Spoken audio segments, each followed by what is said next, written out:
What's up, everybody, and welcome back to Fireside Giants. I'm your host, Anthony Rivardo, joined by my co-host, Alex Wilson. The New York Giants just won a football game, their first of the regular season. It wasn't the prettiest win. The first half was beautiful. Work of art from Brian Daboll, Daniel Jones, and Malik Neighbors. Second half, things got sloppy, but the defense, it pulled through. It honestly at times felt like the Giants were trying to lose this game. Greg Joseph wide right on that field goal. Browns had two opportunities to take a lead, but that Giants defense, man, gotten a lot of criticism the past 2 weeks, really stepped up to the plate in the second half of today's game. Dexter Lawrence made some big plays. Azeez Ojulari made some big plays. Kayvon Thibodeau with that quarterback sneak stop on the final drive. That was super impressive. Brian Burns had a strip sack. There were a lot of standout performers on that Giants defensive side of the ball, especially in the front seven. And then again, going back to the offensive side of the ball, that first half from Daniel Jones was one of the best halves of football that he's played in his entire career. Now, the second half, we'll dive into that in a little bit, but that first half, man, was beautiful stuff from this Giants offense. Guys, Malik Neighbors, superstar. I mean, the grabs that this guy was making, turned into Randy Moss on one of these plays, did a 360 twirling touchdown grab at another point in the game. Guy is just so fun to watch. And Motor Singletary, that guy is nice. Fumble aside, we'll ignore that. We'll talk about that later. But he played a really good game as well, and I was very impressed with the pass protection. And hey, Brian Daboll is playing like his job is on the line, or he's coaching like his job is on the line. That's what we've been asking for him to do. He put together a much more complete game plan in this game, and the Giants found themselves in the win column for the first time this season. So I'm excited to react. Something happy, positive to react to on a Sunday afternoon, the first of the season for the Giants. Alex, let's waste no more time. How are you doing? How are you feeling after this Giants victory? Man, it feels great. It feels great to sit here and say tomorrow I won't be depressed. I'm going to be juiced up and ready to talk about this upcoming Thursday game against Dallas. But man, that first half, as you said, was beautiful. Orchestrated to perfection. The Giants' defense, I mean, they balled out. Kayvon Thibodeau had his moments. That stuff on fourth down was awesome. Or third down, no, it was on, I think it was third and short, and they stuffed Deshaun Watson right after that. Dexter Lawrence was unbelievable again. Brian Burns was incredible today. Brian Burns going into this game with a groin injury was electric. He was all over the place. Jason Pinnock with his third sack of the season from the strong safety position. The coverage could have been better at times. Deontay Banks got cooked a couple times, but that first touchdown of Gary Cooper, I mean, you can't really get much better coverage than that. It was just a perfectly placed football, and Cooper's one of the best guys in the NFL when it comes to footwork. I mean, he just manages to get his feet in bounds, and he just, that is what he does. That is what he got paid to do. And he put Banks through the spin cycle a couple times because of it. And listen, I think Banks has a bright future ahead, but this team needs another top cornerback to pair with him. They need someone to take the pressure off because they don't have anyone else. They need to go get like a DJ Reed or somebody in the offseason to say, you know what, if Banks is struggling, we can shake things up here. We have support. We can rebuild Banks' confidence against WR2s instead of forcing him to struggle at times against these really good receivers. So that is something I think the Giants will address in the future, but for now, the experience is really, really important nonetheless for him. But really impressed with his secondary across the board. I know we lost Andrew Phillips, but that loss ended up not making much of an impact. The Giants still, dominate. Elijah Chapman, I mean, what a game from him. Had a sack in the first half, a fumble recovery. I watched him chase down Deshaun Watson on a scramble. I mean, he was all over the football field. Undrafted guy out of SMU. I think he has a really bright future ahead. Really excited to see where Chapman kind of takes his future and his career with the Giants. Should be really exciting. Another undrafted free agent, by the way, that is emerging from kind of the ashes here this year, and it's really, really great to see. We need to find gems there. It's the only way to build sustainable rosters in the NFL is finding gems, late rounds, UDFA guys. That's what most rosters are built on, to be quite honest with you. So the Giants finally finding some talent in the grass there. But on the offensive side, let's talk about Daniel Jones, man. I mean, in the first half, Daniel Jones looked like the quarterback we paid. In the second half, he looked like the quarterback we didn't want to pay. So it's like, you get the polarizing nature of Daniel Jones, but I want to talk about what he did really well today. And he took a lot of what the defense was giving him. And I think that's what great quarterbacks do. What good to great quarterbacks do. They take what opposing defenses are willing to give. And what they were willing to give was easy checkdowns, lots of screens, hitting Malik Neighbors, your WR1, who was unstoppable once again. They could not contain him. Giving him chances to make plays. Yeah, like maybe that throw should have been an interception, but he gave Neighbors a chance to make a play, and he went up and mossed him. Newsome, that is. So that's, you love to see that. And I think that at the end of the day, it counts towards yards for Daniel Jones. Looks like a completion on the stat book, and that's all anyone will remember. He had the touchdown to Malik Neighbors, 2 of them actually. So no, we love to see that. I think he missed a couple of plays. There was that deep ball that he overthrew by a couple yards. Those are plays he has to hit. He's been really uncomfortable throwing the deep ball this year, really inaccurate. I don't think he really has hit one of them, to be honest with you, over 3 weeks. So that is concerning to me. That used to be a part of his game that was really encouraging, a thing that we really relied on to be a key component of this offense. Now he can't do it. He can't throw the deep ball. So really interesting there. I know, Anthony, you have a little bit of insight into why you think that's happening. But I do think that if he can get that deep ball accuracy back, he's going to turn into a much better player this year. Hopefully he shakes it off. Hopefully he improves there. That will help this offense really open up in a lot of different ways. And that's kind of why Jalen Hyatt isn't playing, by the way, in my opinion, Anthony. Mostly because he is a 9-route type of guy. He has to be running deep concepts, and Daniel Jones' accuracy just does not lend itself to that right now, so he doesn't really have a role in this offense. They need guys who can take the ball in short yardage stuff and do stuff after the catch. Wandale had a really good game. Neighbors, obviously, after the catch has been elite.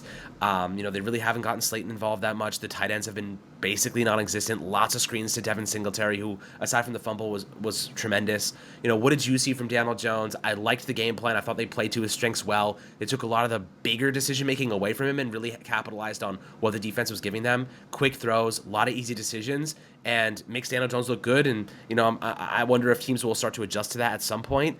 But for now, he's really beating them up with it, and with that strategy, it's working well. So hopefully the Giants can continue building on that. Listen, this is another good performance from Daniel Jones. I'm happy with this. He didn't make any of these blow-up mistakes that he made in week 1 that sunk the team versus the Vikings, right? He kept the ball clean, he didn't turn the ball over, and he put his team in position to score points, and he delivered a few of those touchdowns himself, 2 of them to be exact. This is a good performance from Daniel Jones. It hasn't been perfect for him, and it's never going to be perfect when you're playing in the NFL, okay? You're always going to have struggles. You're always going to face adversity. But Daniel Jones, through these past 2 games, is on an increase, right? He's kind of taking steps forward and progressing week to week, which is really what I wanted to see. Last week, Alex, we talked about, okay, good performance from Daniel Jones, still not perfect, there's room for improvement. I need to see him do it again. That's what I said after last week's game.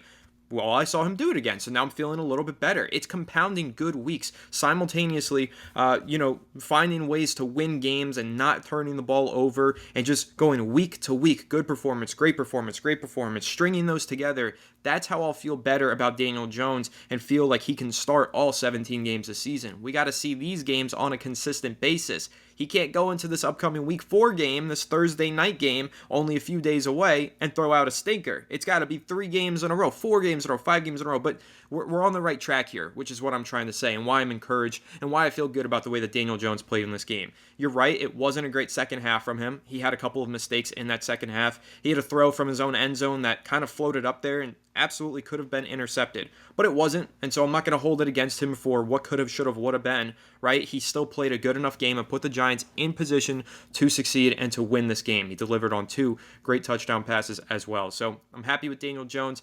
To your point about him not being able to hit the deep ball, I think that's a concern that we might have that grows as the season wears on. It's still only week 3, and you said in terms of insight about, potentially having an understanding as to why he's not hitting those deep throws. I do think it's related to his knee. I think he's getting too wide in his base because he's still trying to get comfortable throwing off of a torn ACL that's recovered now. I just think he's still struggling to get his feet underneath him and get a solid base to throw from on these deep passes, but that's straight up just going to take time, and it is only the 3rd week of the season. Now, I'll argue that the Giants should have had him play more in the preseason so he could get used to throwing on this knee, but he's still working his way back. I understand that. I'm not overly concerned by his inability to hit these deep balls as long as he's continuing to throw with accuracy from the 0 to 20-yard range and he's continuing to keep the ball out of harm's way. Again, Jones had an interception that was brought back by a penalty and didn't count. He had another play that could have been intercepted. I think he had 2 other throws in my memory that could have been intercepted but weren't, and that's okay because they weren't.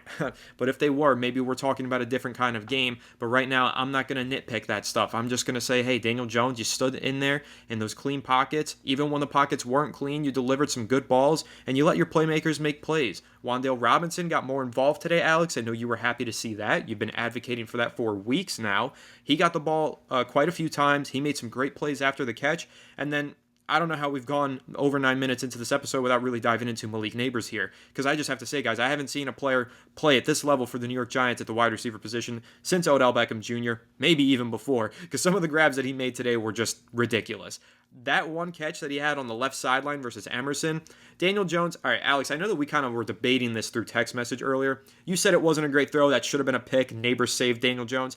I like that throw, okay? I'm like Daniel Jones. Throw that thing into coverage and just let Neighbors have a chance to make a play. Because, yeah, it might be a bad throw. It might be a turnover-worthy throw, but it wasn't a turnover. And oftentimes it's not going to be because you're throwing it Malik Neighbors' way. So make more of those throws. Take more of those chances. That's what I've been saying. If you guys watch my film breakdown on Daniel Jones a couple weeks ago, I said, Jones, you've got opportunities to throw this ball into coverage. Don't be afraid to do it. Throw it in the coverage, let Neighbors make the play and bail you out. That's what good quarterbacks do, and that's what great wide receivers do. The Giants have a great wide receiver that can make even a bad quarterback look good. So, couple great throws from Jones there, and that touchdown grab, I mean, what did Malik Neighbors do? A 720 spin in the middle of the air and get 2 feet down somehow? That catch was spectacular. The body control was unbelievable. He is elite. I don't think there's a single pass you could throw his way that he doesn't have an opportunity to catch. He could catch everything. Malik Neighbors, Alex, he's turning into a bona fide superstar for the New York Giants. It's really great to have one of those players, a superstar caliber offensive skill position player, back on the New York Giants. How are you feeling about Neighbors and the way that he performed against the Browns? It's 3 weeks into the regular season, and this is a 21-year-old kid looking like he's a bona fide WR1, and he's doing it in all sorts of ways. The route running, the after the catch, the athleticism, the acrobatic catches, anything in his zone. I mean, he has a couple drops every now and then, but for the most part, anything in his catch radius is something that I think he's coming down with. You know what I mean? Like, the guy is just a freak of nature. As you mentioned, the body control, the contact balance for a guy that's pretty thin and, you know, not fully developed in terms of his size just yet. I mean, he is really hard to bring down. And, you know, that toughness and that dog mentality, it bleeds through in his style of play. You just get him the ball and let him cook. He had 78 yards, I believe, and 2 touchdowns. When's the last, you know, we remember Odell Beckham Jr. and how dominant he was in the red zone too.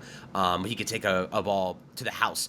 When the Giants get the deep passing game going, I don't think people really understand. Malik Neighbors was not known for this type of style of play with LSU. He's known for being a deep ball freaking go-getter. You know, Daniels would bomb the ball downfield and he would be wide open because he's so freaking fast and agile, and he'd come down and take it to the house. That's what he was known for at LSU.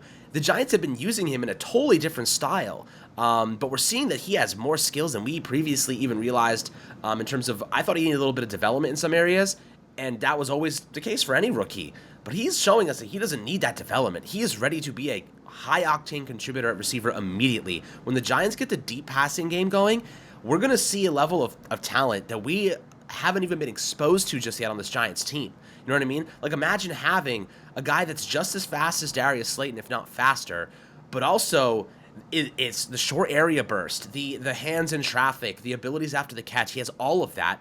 On top of it, that elite speed over the top and that elite ability to make those throws, those catches downfield and Moss, a guy at his size. I mean, he's not Randy Moss. He doesn't have that size, but he has the mentality of Randy Moss, and sometimes that's all it takes. You know what I mean? So, you know, you're looking at what he can do, what we've actually seen. We are just scratching the surface on what Malik Neighbors is actually capable of doing, because we did not draft him to play this style of football. We drafted him to be an all-around monster, but we drafted him watching him do unbelievable things downfield in the LSU offense, doing things 20-plus yards downfield, not taking the ball 5-10 yards and doing things after the fact.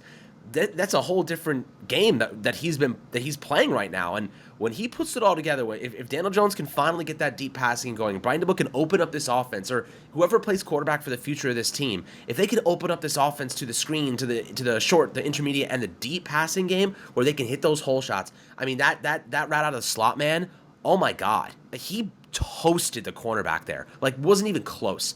That should have been a touchdown.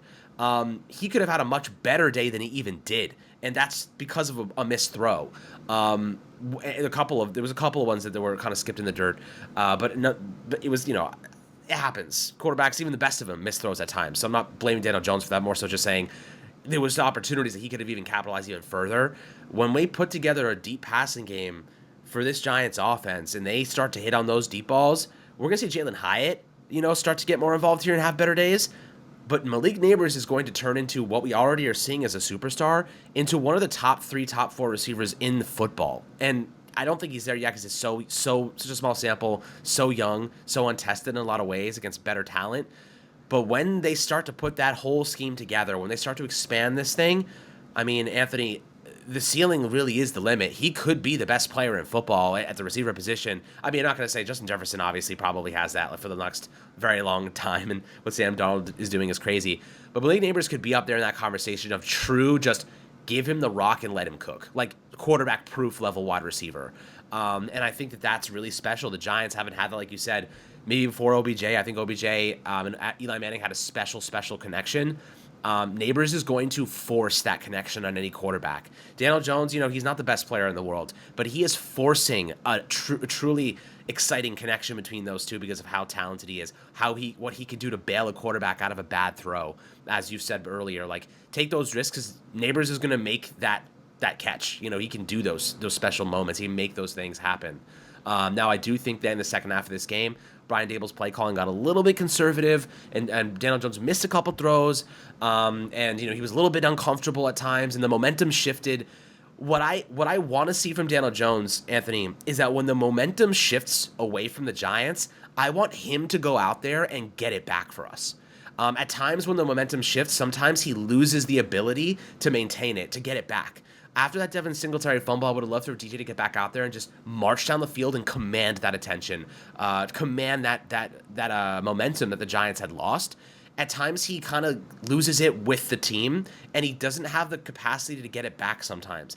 And that's really what I want to see from him moving forward. Like what I call compounding weeks is I need to see more consistency throughout a full game from the whole team, not just Daniel Jones, but also Brian Dable's play calling and other players, and Singletary not fumbling. That would really, really help. But I want to see him go out there and be the franchise quarterback, put his damn fist down, and say, I'm going out there, I'm scoring a touchdown right now, and I'm getting this momentum back for us right now. Second half, we're putting this game away. Like, that's what great quarterbacks do. That's what franchise quarterbacks do. I need to see that from him. I really want to see it from him. So, hopefully he can get to that point. At this point, we're Giants fans at the end of the day. We really want to win football games. We're rooting for this team to win games. And obviously they won today. Really, really impressive stuff. But, I'll let you kind of get your 2 cents on really what happened in this second half, what you would like to see the Giants fix moving forward. Well, I think you kind of hit it on the head there. I would like to see Brian Dable continue to have aggression from the first whistle to the last whistle. I think that's really what we saw here was almost complacency is what I would call it. I think that Brian Dable has had this tendency since last season, and I'm going to clarify since last season because I think in 2022, Alex, what really impressed me with Brian Dable is that he would coach just as hard from the first play all the way to the last play. Like this team would be playing balls to the walls, just absolutely aggressive for all 4 quarters. And I think since last season, we've seen him take a lead and kind of try and sit on it and get conservative. And rather than play to win, play to not lose. It worked for them today because the Giants defense really came up clutch on a couple of big moments and shut down the Browns offense, but that's not always going to happen. The Giants were truly one play away from losing this game on more than one occasion. That's not really a comfortable place for me. I don't like that Brian Dable is letting the margin for error become that small, right? He's letting it get very razor thin to a point where if the Giants made one more mistake in this game, they lost this game. Keep coaching and keep putting up points and getting first downs until you're 3 mistakes away from losing the game. You know what I'm saying? Like, why is Brian Dable kind of sitting on these leads and playing not to lose rather than playing to win? That's been one of my biggest criticisms of him since last season. I think I still have that criticism even though the Giants won today. But I don't want to go too deep into that because the Giants did win today. And he had confidence in his defense to pull through. And they did. And I'm very impressed with the defense. And so, I again, can't be too negative here. Giants have a win, their first of the season. But yeah, there are some things to clean up, and I think that Brian Dable, truthfully, has a lot to clean up. But what he did today, Alex, he did in that first half play like he had, or coach, like he had nothing to lose, and ultimately, he bought himself time, right? The Giants were 0-2. If they go down 0-3 to start this season, I think Dable is absolutely on the hot seat. But now, they're 1-2. he is fighting. He is standing up in the ring, and he is throwing punches. We have some life to breathe with, right? We have some air in our lungs because Brian Dable has done just enough to keep it that way. So just keep doing that, though. You got to keep compounding week to week. This can't be our one win in the first 8 weeks of the season. This needs to be our first win in the first 3 weeks of the second half of the season, right? Like, we got to start putting together some more wins and making sure that when we get these leads, we don't squander them. But yeah, it was a decently enough coach game from Brian Dable. I think, though, Alex, out of all of the coaches that impressed me the most, it was Shane Bowen. This defense, what a turnaround. Completely different team. I mean, listen, not even just because we got some standout performances from a few of these players, but I really and truly thought, Alex, that the scheme looked significantly different. There were far more creative blitzes. I liked the coverage design way more. I thought the Giants did an excellent job pulling a bunch of twists and stunts at the line of scrimmage to confuse a really banged up Cleveland Browns offensive line and very much confuse a really bad quarterback in Deshaun Watson. The Giants defensive line did a tremendous job. So did the linebackers, but I give a lot of the credit to Shane Bowen. But I do want to mention something, Alex. I've actually been waiting since the start of the episode to get back to this topic because you mentioned Deontay Banks. And I need to say my take on Deontay Banks because I still have unwavering confidence in him. You all know how I feel about him. You know that I think he is a tremendous talent and he just needs time to develop. I still feel that way. I see a lot of Giants fans on social media getting really upset with him. And I will say, I am starting to get that concern that he's going to be there in coverage every single play, but be Eli Apple and not get his hands on the football, not get his head turned around. But listen, that's a good thing that's the one mistake that Deontay Banks keeps making. Alex, it's not like he makes a ton of mistakes. It's not like he loses at the line of scrimmage and gets burned on a good release package so often. Never happens. It's not like he gets beat on double moves and keeps getting beat over the top. Never happens. The only one way that you beat Deontay Banks is making a contested grab while he's breathing down your neck. That's a good thing because that means year one, a lot of those other mistakes that I just mentioned, they don't exist anymore. Year two, this is the one mistake. By the time we get to next year, year three, and I know I don't want to look that far ahead, but you have to understand there's a progression and a development here for young cornerbacks in the NFL. And I think Banks is improving. He's under a great spotlight right now, Alex, because he's going up against the best receivers, against the best teams every single week. And they're picking him apart in some instances because they're trying to get the ball to their best playmaker. And they keep making receptions on Banks, and a lot of people complain about it. But you have to understand, the fact that Banks is so tight in coverage with all of these receivers is a good thing. Once he gets better at turning his head around, once he gets better ball skills and gets his hands on these footballs, we're not talking about Banks being a good corner. We're talking about him being an elite cornerback because he is stride for stride with Amari Cooper on almost every play. He was stride for stride with Justin Jefferson on a lot of plays in week one, and he absolutely torched or locked down Terry McLaurin last week. The only time he gets beat is when a wide receiver makes a spectacular contested grab on him. I'll live with that for now. We have to make sure that he doesn't turn into Eli Apple and he doesn't become a player that's always there in coverage and doesn't get his hands on the football. But you also just have to give him time and understand that he is right there in coverage, and that's the number one job that a cornerback needs to do is be in tight coverage. He's doing that part of it. Everything else will fall into place eventually. So that's kind of my moment here to just go on a little rant and say, hey, cool the tempers on Deontay Banks. Don't get concerned. Don't get afraid. I think we're actually seeing a lot of solid progress from him, and he's continuing to get better. We just got to wait for him to add that one last element to his game, and we're going to be talking about an elite cornerback. But Alex, maybe you agree with me, maybe you disagree with me. How did you feel about the way Deontay Banks performed, and now obviously Shane Bowen and the rest of the defense? Listen, watching Deontay Banks, it's like you see why he could be great, as you mentioned. It's just there are details to his game that still need improvement. Look, he's in his second season, week 3 in his second season. He is still very, very fresh to the NFL. Like, cornerback, as you said earlier, is probably one of the most difficult positions to transition from college, to the NFL. And Amari Cooper had a couple of unbelievable catches, guys. Like, the catches he made, that first touchdown, you couldn't get any better coverage than Deontay Banks had. Amari Cooper should have been a great play. And then the second one on the sideline, Amari Cooper was hovering out of bounds, and he kept his feet in bounds. I mean, like, it's just Amari Cooper being Amari Cooper. He's elite. And just like we picked apart Newsome or Denzel Ward, whoever it might be, with Malik Neighbors, teams are going to focus on their top corners now, or their top receivers rather. What I do think is that the Giants need another CB2. just because they need to have that counteracting balance. You know what I mean? Like if look, they played well today, and the Browns like mismanaged Jerry Jeudy. I mean, it's really Deshaun Watson, not really mismanaging Jerry Jeudy to a lot of ways, but like Deshaun Watson is freaking terrible. But I will say this: if they have another really great cornerback alongside Deontay Banks, it takes a lot of pressure off of him because he knows, okay, like I have that support. I can be a little bit more relaxed. He knows all the pressure is on him to stop their passing game because like they're going after him, they're attacking him. If he gets beat up or like, he's got to stay healthy. Like there's a lot of pressure on Banks to be the top dog in his second year and is really early in his second year. So I get that pressure and I get that he's still developing and growing. And that's fine. I mean, that's what we wanted him to do. You know what I mean? We wanted him to go up and be tested like this. This is how you get better. We wanted him to build his confidence and build his development and chemistry with his teammates. Like, this is all part of the process. And look, the Giants aren't a championship contending team by any means. I think we can all probably agree with that. But the young players getting playing time right now is so good for the future. The offensive line, we didn't even really just talk about them yet, Anthony. I mean, Andrew Thomas and Myles Garrett had an absolute war today. Like, a battle. And Myles Garrett got the best of him a couple times. Andrew Thomas also got the best of him. It was a fair, even match. They won some, they lost some, both of them. So I'll give that respect there. That was really, really fun to watch. From a football perspective, that was so much fun to watch. Andrew Thomas versus Myles Garrett, that entire game. I mean, you look at Myles Garrett, the guy's a horse. I mean, he looks like just more powerful than anybody else, aside from Aaron Donald now retiring. But you look at Jermaine Illuminor had a solid game. Didn't see any problems at right tackle for the most part. Really did a good job on Zadarius Smith. John Michael Schmitz had a couple really good snaps. I didn't see any John Runyon mishaps. I didn't see much. I know Greg Van Roten had a couple hits there here and there, but for the most part he was adequate.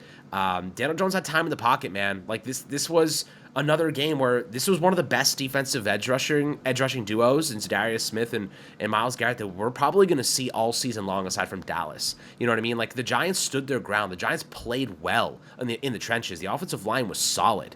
So when you look at it from that perspective, they got out in space in the screen game. They blocked well. It was really good. I was happy with that performance. They gave Daniel Jones a chance to make plays and do good things on offense, and he had some really good moments. Now, depending on what happens in the future, if it's Daniel Jones or if it's not, let's assume that the Giants go out and draft a rookie quarterback.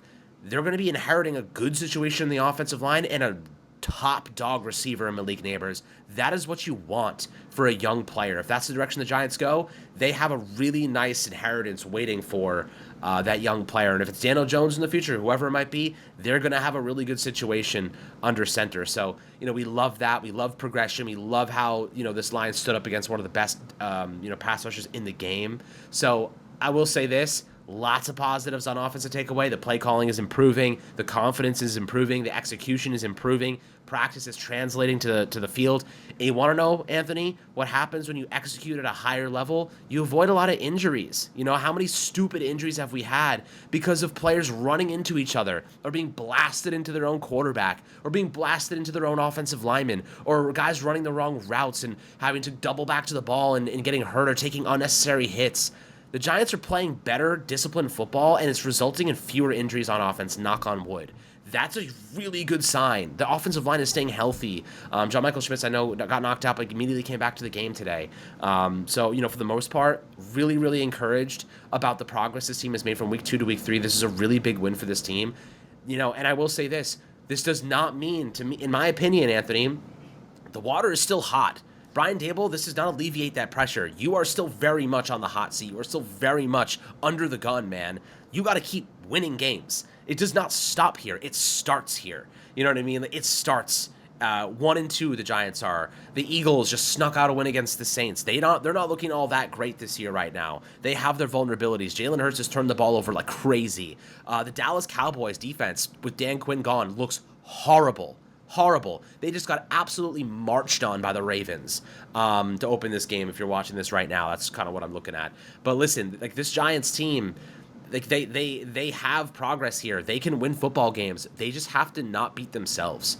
And I think that's really where it starts. And kudos to Shane Bowen for dialing up a lot more of a creative system this week. I mean, he was boring the first 2 weeks. It was vanilla. It was lame. It was ugly. But he got creative. He got exciting. He sent the rushers. this was the defense that we were waiting to see, and he finally unleashed it. So I'm really happy with that as well. For the most part, it was a solid full team performance. And what I liked the most, I'll finish on this note, Anthony. After that opening fumble from Eric Gray, the Giants looked at that adversity and didn't fall and collapse. They bounced back and won a football game and had a great first half. That's what good teams do. They bounce back from adversity, they take it to the chin, and they keep moving. So I think that's really what I want to see in the second half of games and full, complete games moving forward. Take that adversity, like that Singletary fumble, and put it behind you and march down the field and score right after. That's what good football teams do, and I think that they have a really big game against Dallas. They got to go in there and fight. At MetLife, too, at home. So it's going to be really fun. It's going to be a short week. We'll keep you guys updated, as always, on any injury developments as the week progresses. Yeah, I'm excited to preview this pivotal Week 4 matchup. I mean, listen, Alex, if you look at this division, the Eagles are pretty beatable. They lost last week to the Falcons. They barely beat the New Orleans Saints today.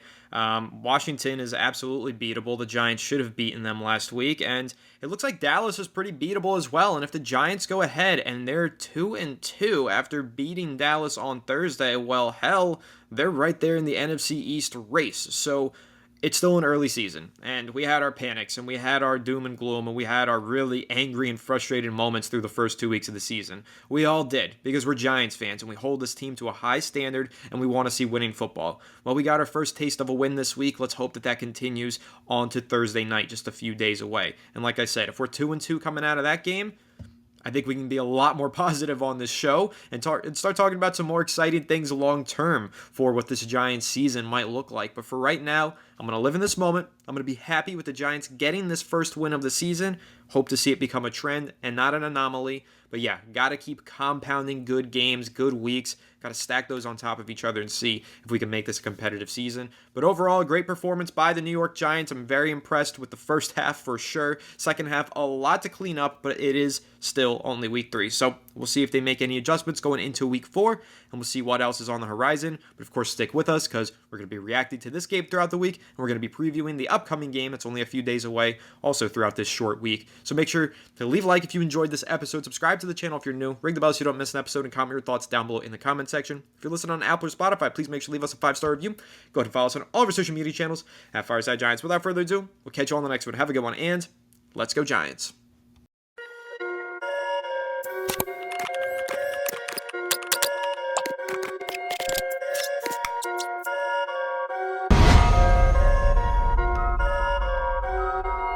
Perfect.